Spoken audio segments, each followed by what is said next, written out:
Bonjour et bienvenue à l'émission Hommage aux As. As pour attitude à succès. Cette semaine, nous allons parler de courage. Le courage, c'est cette énergie qui nous permet de passer à travers tous les événements de la vie, même les pires revers. Mon invitée cette semaine, Mme Lynne Vincent.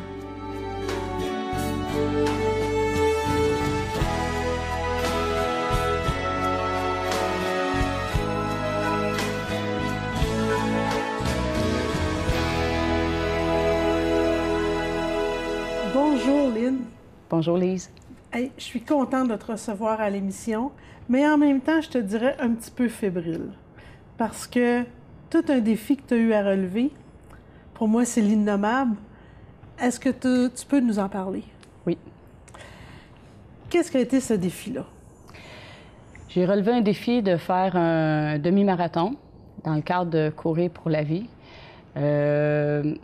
Suite au décès de ma fille en octobre 2013, ma fille s'est suicidée. Puis ça a été, je pense, je peux pas dire autrement que le choc de ma vie. Je sais pas ce que la vie me réserve dans le futur, mais je pense que c'est... Il n'y a rien qui va topper ça. Non, je pense que ça peut pas être plus que ça.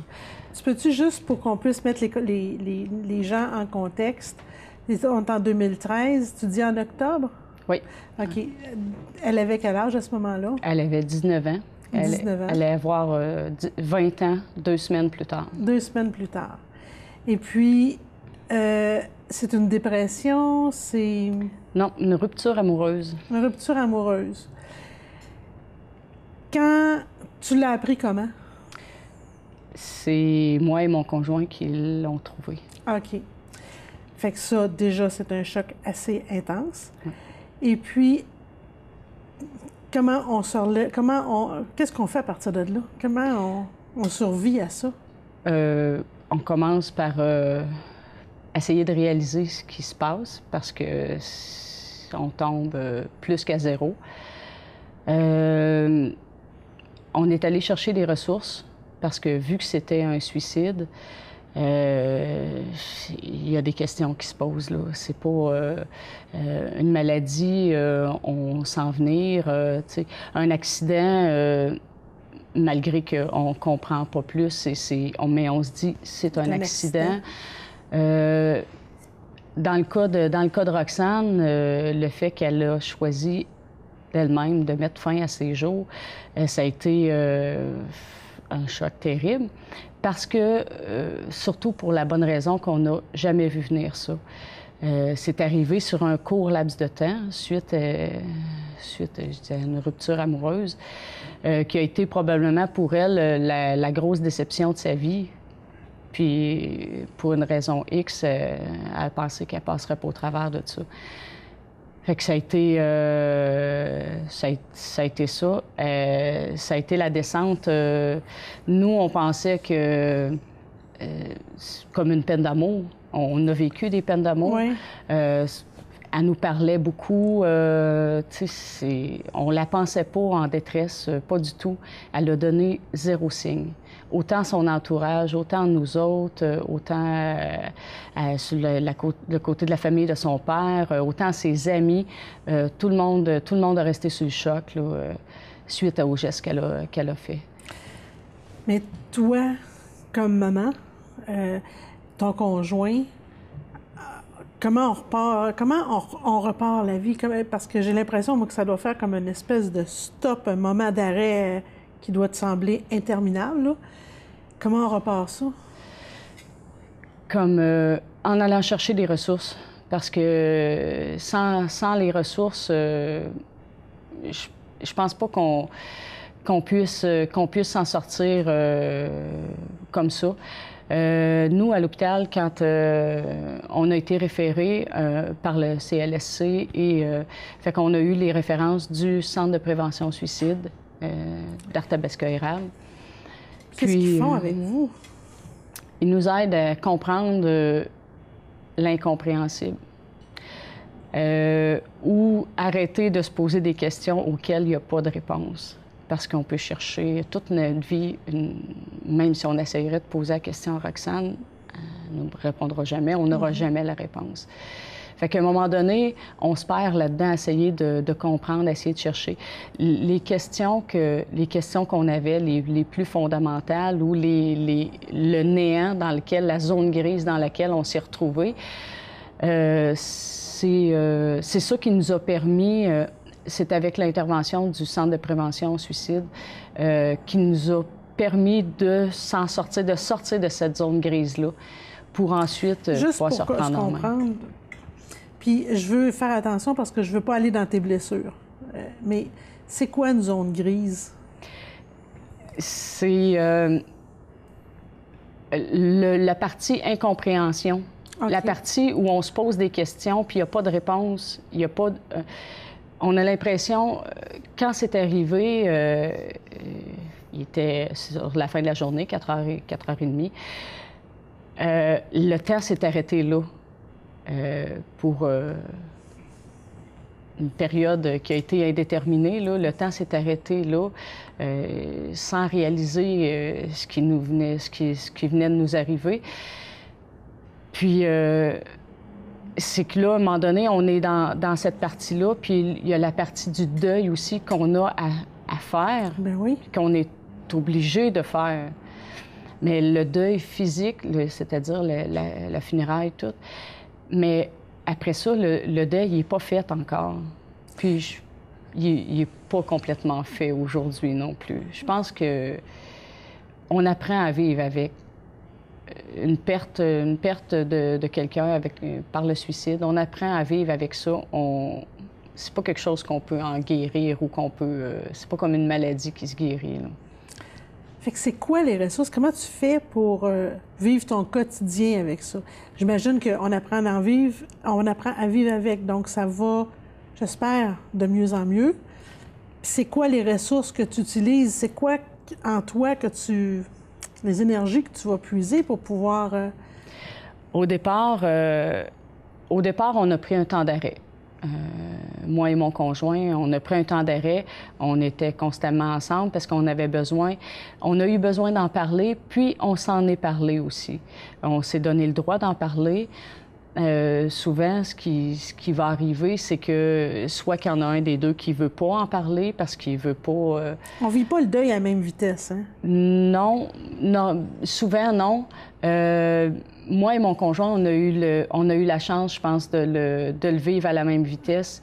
Puis c'est une chose aussi que le Centre de prévention, la consultation avec le Centre de prévention nous ont fait réaliser aussi, qui nous ont dit 80 des couples éclatent quand ils perdent un enfant par suicide parce que, justement, probablement que le deuil se fait pas au même rythme.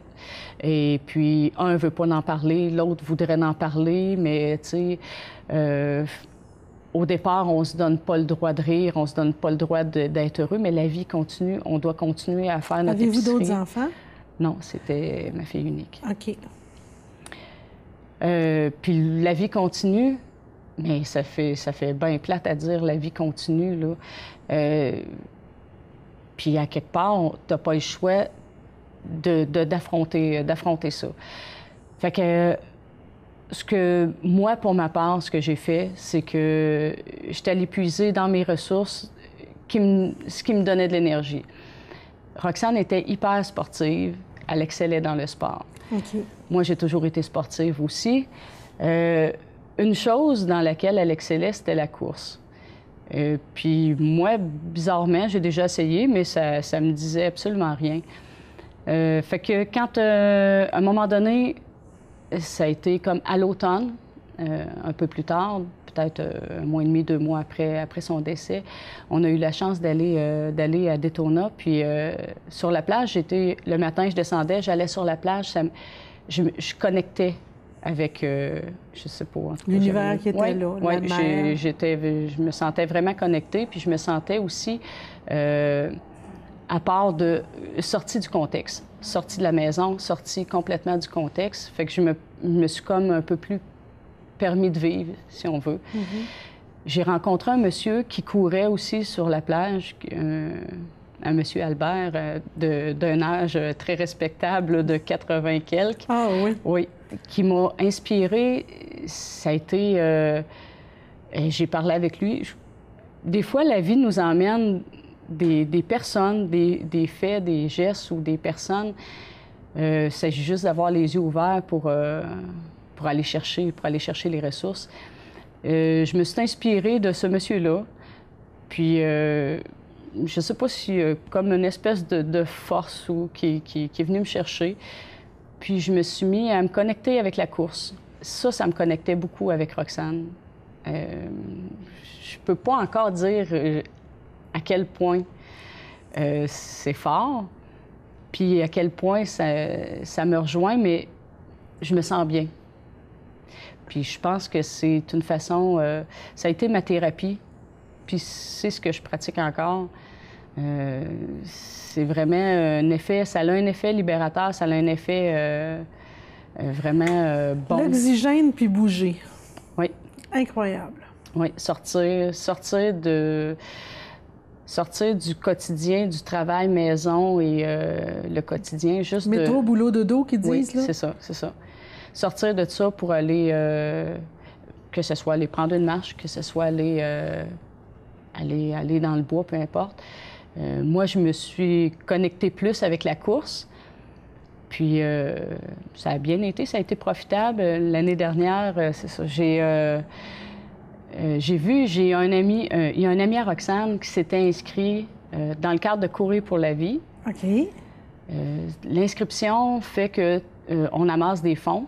Les fonds s'en vont directement pour le centre de prévention pour lequel on court. OK. Ça m'a inspiré, ça. J'ai dit, ça me prenait un défi pour me relever. OK. Puis c'est ce que j'ai dit, bien... Je pense que tu as apporté le chandail, hein? Oui. Ça a été le chandail c'est le chandail que j'ai eu l'année passée parce que j'ai ramassé les fonds. J'avais un objectif de 2000. J'ai ramassé tout près de 2300 quelques. Fait que j'ai eu le chandail en... En cadeau. Oui, en cadeau. Puis... Mais c'est plus que ça, hein? C'est ça, c'est ça. C'est juste un chandail. Si tu avais mettre des mots vraiment... là-dessus, ça serait quoi? Satisfaction. Satisfaction. Satisfaction du devoir accompli, ce qu'on appelle le donner au suivant. OK. Je me dis que si... Moi, c'est sûr que c'est arrivé tellement rapidement, le décès de Roxane, c'est arrivé comme un train qui nous passe dessus, dans le sens où on n'a vu aucun signe. Fait qu'on n'a pas pu aller chercher les ressources, on n'a pas pu prévenir le coup. Ce qui a fait qu'on est arrivé devant ce drame-là. Par contre, je me dis que si le fait ça me donne double satisfaction dans le sens que moi, je m'en sors dans cette façon-là, ça me donne du boost de courir et ça me permet de ramasser des fonds pour aider les centres de prévention. Eux autres vont aider d'autres personnes aussi. Fait que ça te fait un 2 pour 1. Oui. Je pense que tu as fait des témoignages avant. J'ai-tu mal compris ou ça t'est arrivé de faire des témoignages de la situation? On a passé avec Catherine Coutel dans un reportage qui a passé dans le journal. OK. C'était dans le cadre justement de Courir pour la vie parce que l'an dernier, je m'étais inscrite toute seule comme participante. Puis cette année, j'ai créé une équipe de course. OK. Je me suis dit, ça va peut-être en encourager d'autres. On est déjà 7 ou 8 dans l'équipe de course. Fait que ça l'a effectivement La course, c'est quoi? C'est un 5 motivé. km, 10? Au choix des gens. Il y a du OK. 5, il y a du 10, il y a du 21, puis il y a le marathon, le 42. Oh boy! Oui. C'est à quel endroit? C'est le marathon des deux rives. On part à Lévis et on traverse le pont, puis on arrive à Québec, dans le Vieux. Puis toi, tu cours combien? 21, le demi-marathon. Wow! Vraiment, bravo. Ton conjoint, lui, il court-tu aussi? Non, il me supporte. Je l'appelle mon porteur d'eau. Ah oui? Il me supporte. Lui, c'est quoi sa bouée de sauvetage? Je ne sais pas si c'est pas un peu l'exemple dans le sens où je pense que juste le fait de me voir m'en sortir, ça le motive aussi. OK. Parce qu'il m'a terriblement encouragée, il m'encourage encore là-dedans. Quand je dis c'est mon porteur d'eau, parce que il n'aime pas la course particulièrement.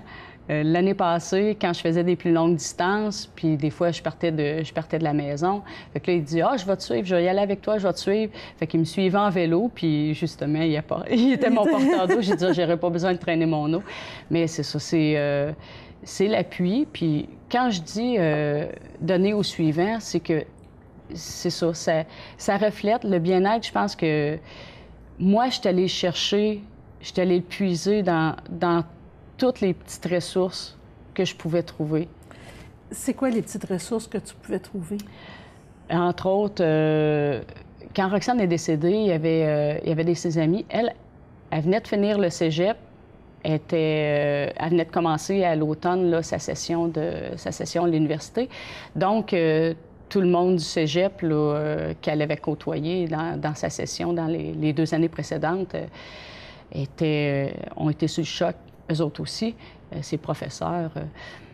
Il y a deux de ses amis, Olivier et Raphaël, qui avaient un projet à ce moment-là à sortir. Ils se sont revirés sur une scène, ils ont sorti un projet, ils ont fait faire des étiquettes, des autocollants. Un ange. Oui, à la mémoire de Roxane. Eux autres, ils se trouvaient à vendre ça 2 $ pour... les fonds s'en allaient directement au Centre de prévention suicide. Ils ont ramassé 1 100 $ avec la vente des autocollants. Il faut en vendre des autocollants? Oui. Ça a été vraiment un succès. Ils ont été obligés d'en faire réimprimer après Ça s'est vendu seulement que lors des funérailles de Roxane. Fait que ça vient briser ton isolement, là. Tu te sens moins tout seul. Je me dis... Ça fait du bien de sentir qu'elle est aimée, qu'elle a été appréciée, qu'il y a des gens autour d'elle. Exactement. Partout où elle a passé, c'est pour ça que je dis que c'est vraiment... Ça a été un échec dans sa vie qui a comme pas passé, là.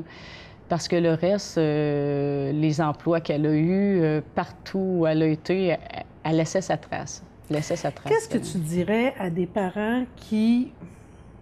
Parce qu'en même temps, quand tu nous dis ça, moi, je suis une mère aussi, puis là, je me dis, mon Dieu, ma fille, tu sais, elle vient de rompre ou... en tout cas, il y a une rupture, puis elle le prend pas ou ça va pas tellement bien.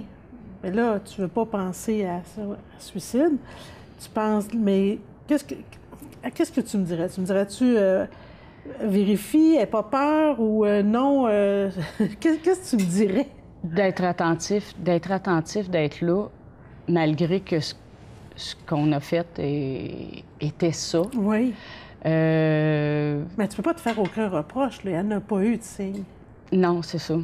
Puis souvent, ils disent, quand on parle de suicide, les gens pensent souvent à tort que bien, ceux qui le disent le font pas, je peux vous confirmer qu'il n'y a pas de recette. Il n'y a pas de recette pour le faire. Il y en a autant comme il y en a qui le disent qu'ils le font, autant comme il y en a qui le disent pas qu'ils le font, autant comme... On le sait pas. C'est ça. Faut juste être là, malgré qu'on était là. Mais c'est un moment d'impulsion c'est le aussi. timing. Le timing. Puis dans son cas, ça a été vraiment, vraiment un mauvais timing pour nous autres. Pour elle, un bon timing parce que ce qu'elle voulait faire, mais il y aurait eu un moment de dérangement dans le processus. Dans le processus, parce que c'était pas quelque chose qui était... parce que c'est sûr qu'on a cherché, puis on a cherché des traces, puis c'est pas quelque chose qui a été prémédité, qui a été préparé de longue date. C'est vraiment quelque chose où moi, je le prends plus, vraiment comme un coup de tête, dans son cas. OK. Mais que ce soit... Il y en a que c'est sur une longue période, il y en a qui sont en dépression, puis probablement que dans la période où elle était, là, ça a été un cocktail où...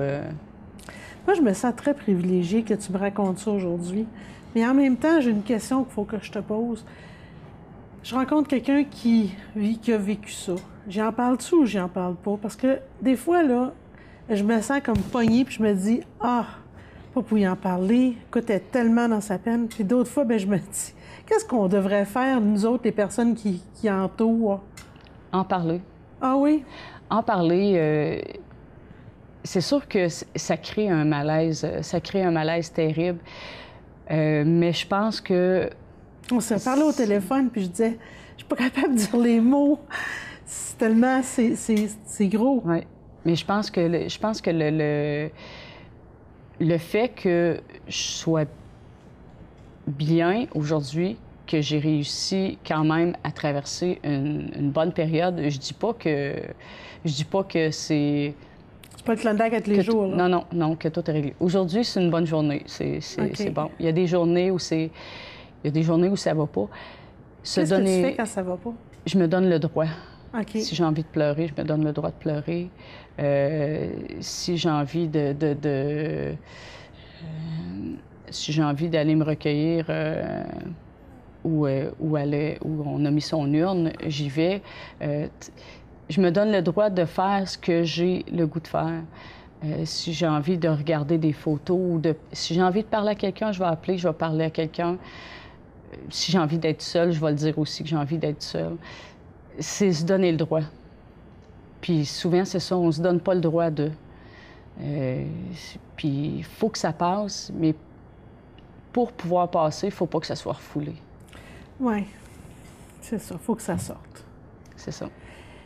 Dans ton quotidien, si tu dirais la ressource intérieure, qui me soutient le plus, là, qui est mon moteur, ça serait quoi? Je pourrais pas en donner un. Non? Non. Tellement c'est... j'ai eu probablement la chance de...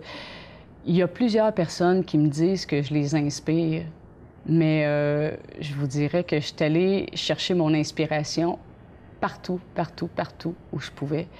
J'ai été appuyée, autant ma famille, la famille de mon conjoint qui ont été présents, nos amis qui ont été présents sans être envahissants, parce que, comme vous disiez tantôt, c'est... qu'est-ce qu'on fait? On en parle-tu? On n'en parle pas? C'est ça. Fait que au travail, ça a été la même chose. Donc, pour une personne, je te dirais, de l'extérieur, je te dirais, écoute, j'ai le goût d'en parler avec toi, je suis là si tu as besoin, puis on ne s'offusque pas si ça tombe à un moment donné où tu n'as pas le goût d'en parler. Oui, c'est ça. C'est ça. Parfait.